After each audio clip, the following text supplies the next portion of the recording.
मुंबई के एक famous red light area में एक व्यक्ति ग्राहक बनकर जाता है। जब वह व्यक्ति ग्राहक बनकर उस कोठे पर जाता है और कोठे के उस कमरे के अंदर जाता है, तो कमरे के अंदर का जो नज़ारा देखता है, उसे देखकर उसके पैरों तले जमीन खिसक जाती है। क्योंकि उस कोठे के अंदर जो सामने महिला खड़ी थी, वो महिला कोई और नहीं, उस व्यक्ति की पत्नी थी।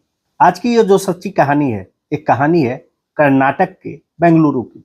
बेंगलुरु में एक लड़का रहता था जिसका नाम था साहिल। साहिल एक मल्टीनेशनल कंपनी में काम करता था।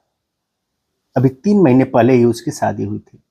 जिससे उसकी शादी हुई थी उसका नाम था तान्या। जो मल्टीनेशनल कंपनी होता है वह साहिल को एक असाइनमेंट के लिए मुंबई भेजती है। कंपनी का ही काम था। साहिल बड़ा कोशिश करता है कि उसे मुंबई न जाना पड़े, क्योंकि अभी जस्ट 3 महीने पहले ही उसकी शादी हुई थी। लेकिन कंपनी का इतना प्रेशर था कि साहिल को जाना पड़ जाता है। साहिल जाते वक्त अपनी पत्नी से कहता है कि तुम परेशान मत हो, मैं जैसे ही मुंबई जाऊंगा, सेटल हो जाऊंगा, मैं तुमको भी बुला लूंगा। साहिल जाता है मुंबई में कुछ दिन रहता है। कुछ दिन रहने के बाद वह तान्या को कॉल करता है, क्या तुम मुंबई आना पसंद करोगी? तान्या खुश हो जाती है। साहिल तान्या से कहता है कि 7 अक्टूबर 2011 दिन शुक्रवार को मैंने तुम्हारा टिकट बेंगलुरु से मुंबई का कर दिया है। आखिरकार 7 अक्टूबर आ ही जाता है। तान्या अपना सामान पैक करती है और सीधे बेंगलुरु रेलवे स्टेशन की तरफ चल देती है। बेंगलुरु रेलवे स्टेशन पर जब वह पहुंचती है, ट्रेन अपने निर्धारित समय पर आ जाती है और तान्या अपने बोगी के अपने सीट पर जाकर बैठ जाती है। और जैसे ही वो अपने बोगी के सीट पर बैठती है, वो अपने सास ससुर को कॉल करती है कि मम्मी पापा, मैं अपने सीट पर आकर बैठ गई हूँ। अपने हस्बैंड को भी कॉल करती है कि मैं अपने सीट पर बैठ गई हूँ, अभी यहाँ से 1000 किलोमीटर की दूरी है मुंबई का, थोड़ा समय लगेगा, लेकिन जैसे मैं नज़दीक पहुँचूंगी मैं आपको कॉल कर दूंगी, आप हमें आके रिसीव कर लीजिएगा। हस्बैंड भी वहाँ से कहता है तुम परेशान नहीं हो,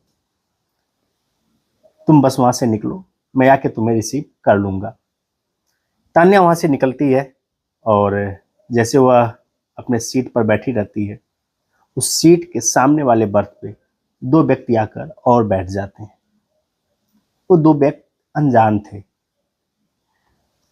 तान्या का जो हस्बैंड साहिल है वह तान्या से कहता है कि देखो तान्या, तुम वहां पे किसी का दिया कुछ मत खाना, किसी से ज्यादा बात मत करना, तुम अपने सीट पर बैठे रहना, क्योंकि आए दिन घटनाएं होती रहती हैं ट्रेन में।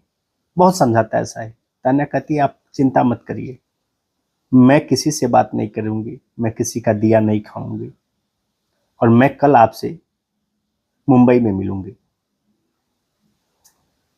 धीरे धीरे 2 3 4 घंटे बीतते हैं। अक्सर हमारे घर वाले भी हमें ऐसे सुझाव देते हैं कि ट्रेन में जाइए, किसी का दिया मत खाइए। उसी प्रकार से साहिल भी सुझाव दिया था तान्या को। ट्रेन चल देती है। 2 3 घंटा बीत जाता है। 2 3 घंटा बीतने के बाद वो जो दोनों आदमी सामने बैठे थे, क्योंकि तान्या इतना उत्सुक थी ना, वो बार बार अपने हस्बैंड को कॉल करती, मैं यहाँ पहुंची हूँ, बाहर इतना अच्छा दिख रहा है। उन दोनों आदमियों को शक होता है। वो तान्या से कहते हैं बहन जी, आप पहली बार ट्रेन में बैठी हैं क्या? तान्या बोलती नहीं, इसके पहले मैं बहुत बार ट्रेन में यात्रा की हूँ, लेकिन मैं अकेले इतनी लंबी यात्रा पहली बार कर रही हूँ। मेरे हस्बैंड मुंबई में है, वो एक मल्टीनेशनल कंपनी में काम करते हैं। फिर वो दोनों व्यक्ति अब शांत हो जाते हैं। वो दोनों व्यक्ति अपने बैग से कुछ निकालते हैं और खाते हैं, और तान्या को भी ऑफर करते हैं कि लीजिए आप भी खा लीजिए। लेकिन तान्या के हस्बैंड यानी साहिल पहले से ही मना किए हुए थे कि किसी का दिया नहीं खाना। तान्या नहीं खाती है। लेकिन इतना लंबा सफर था, 10 15 लगभग 10 से 15 घंटे बीत चुके थे।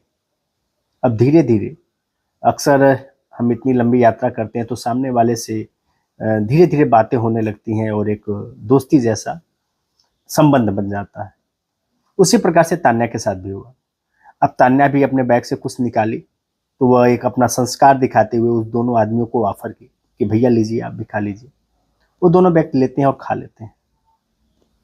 अब धीरे धीरे दोनों में बातचीत होने लगा और ट्रेन अपने स्पीड से चल रही थी। अब लगभग मुंबई से जो ट्रेन की दूरी थी लगभग 100-150 किलोमीटर बची थी, तान्या फ़ोन करती है अपने हस्बैंड से कि मैं इस जगह पे पहुंची हूँ और 150 किलोमीटर अभी बाकी है मुंबई, आप समय से आ जाइएगा मुझे लेने के लिए स्टेशन पे। हस्बैंड बोलता है तुम परेशान नहीं हो, तुम पहले स्टेशन पे पहुंचो, मैं आ जाऊंगा रिसीव करने के लिए। तभी वहां पे एक चाय वाला आता है चाय बेचने के लिए। वो दोनों व्यक्ति चाय बोलते हैं तान्या से कि तुम चाय पियोगी। तान्या मना कर देती है, लेकिन उसमें से एक व्यक्ति उठता है और जाके 3 कप चाय लाता है। 2 कप तो अपने लिए और 1 कप तान्या को कहते हैं कि बंजी लीजिए ना, आप चाय पीजिए ना। तान्या भी संकोचवश उस चाय को ले लेती है और पी लेती है। और जैसे वो चाय को पीती है, अभी कुछ ही देर हुआ था, तान्या बेहोश हो जाती है। जब वो थोड़े थोड़े हल्के होश में आती है तो वह देखती है कि मैं एक कार के अंदर हूं और कार को कोई और ड्राइवर चला रहा है और वो दोनों व्यक्ति जो मेरे सामने बैठे थे हमारे कार में बैठे हुए हैं। तान्या उनसे बोलती है कि तुम मुझे कहाँ ले जा रहे हो, थोड़े थोड़े होश में आई थी। वो दोनों व्यक्ति उस तान्या को बहुत जोरदार तमाचा लगाते हैं, बोलते हैं तुम चुप रहो। तान्या डर जाती है, तान्या चुप रहती है। कार बड़ी तेजी से चल रही थी और कार सीधे मुंबई के एक रेड लाइट एरिया में पहुंचती है। और जैसे ही मुंबई के रेड लाइट एरिया में पहुंचती है, वह कार एक कोठे के पास जाकर रुक जाती है। उस कोठे के अंदर इसे पकड़कर ले जाया जाता है। इस प्रकार से पकड़ा जाता है कि जैसे कोई मरीज को अंदर ले जाया जा रहा हो। वह अचेतावस्था में थी, उसे कुछ होश ज्यादा था नहीं। वह अब कोठे के अंदर जाती है तो वहां पे एक महिला बैठी रहती है जिसका नाम था सुनीता पुजारी और रमिदास शेख। ये 2 महिलाएं उस कोठे की मालकिन थी। वो जो दोनों व्यक्ति इस लड़की को ले गए होते हैं, वह रमिदास शेख और सुनीता पुजारी से सौदा करते हैं और सौदा तय होता है 45,000 रुपए में। और वह उस लड़की को उस कोठे पे छोड़कर चले जाते हैं। तान्या बहुत गिड़गिड़ाती है, मुझे छोड़ दो, मुझे बचा लो, मैं यहाँ नहीं रहना चाहती हूँ। क्योंकि वो उसके चारों तरफ का जो नज़ारा था, शायद इसके पहले तान्या ऐसा नज़ारा कभी नहीं देखी थी। तान्या को सुनीता जो पुजारी थी और रमिदास शेख थी, ये दोनों बहुत टॉर्चर करती हैं। लगभग 15 दिन बीत चुके थे। उधर जो साहिल था वो बहुत परेशान था, हर एक स्टेशन पे जा रहा था, सीसीटीवी देख रहा था।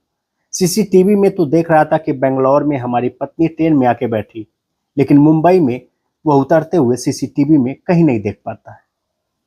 उसे कोई आइडिया ही नहीं मैं क्या करूं, एकदम पागलों की तरह वह घूम रहा था।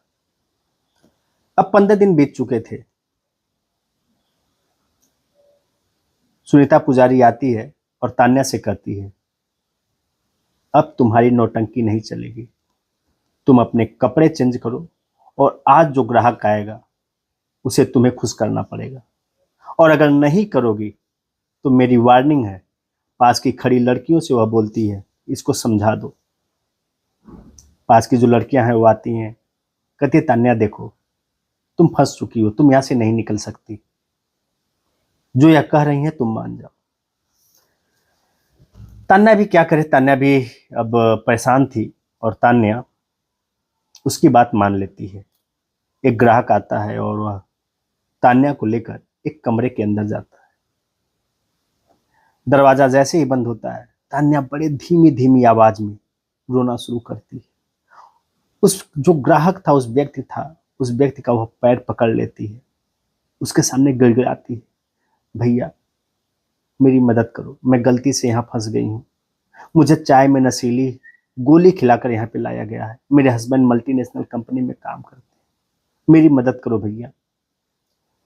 जो ग्राहक था, पता नहीं उसके दिमाग में क्या ख्याल आया, उसे मदद करने की सूझी। उसने बोला क्या मदद करूं। तान्या कहती है कि मेरे हस्बैंड के पास एक कॉल कर दो। वह व्यक्ति इसके हस्बैंड के पास कॉल करता है और तान्या जैसे ही फोन करती है, साहिल की आवाज सुनाई देती है। तान्या रोने लगती है कि मुझे बचा लो, पता नहीं मैं कहाँ पे आके फंस गई हूँ, मैं यहाँ नहीं रहना चाहती हूँ, साहिल मुझे बचा लो। साहिल उस व्यक्ति से बात करता है और पूछता है कि अभी तान्या कहाँ है। उस व्यक्ति की ईमानदारी इतनी अच्छी थी वो व्यक्ति ईमानदारी तरीके से पूरा एड्रेस बताता है साहिल को, जगह बताता है, कोठा नंबर बताता है। साहिल सोचता है कि अगर यह बात मैं पुलिस वालों को बताऊंगा और पुलिस वाले वहां पे छापा मारेंगे तो कहीं जो वहां की मालकिन है हमेशा के लिए तान्या को गायब न कर दे। वो चुपके से आता है। अब वह ग्राहक बनकर उस कोठे पर जाता है और वह सामने खड़ी लड़कियों में से तान्या का ही चुनाव करता है और उसे लेकर एक रूम के अंदर जाता है। जब वह लेकर एक रूम के अंदर जाता है, दोनों पल्ले तो खूब आपस में एक दूसरे को पकड़ कर रोते हैं।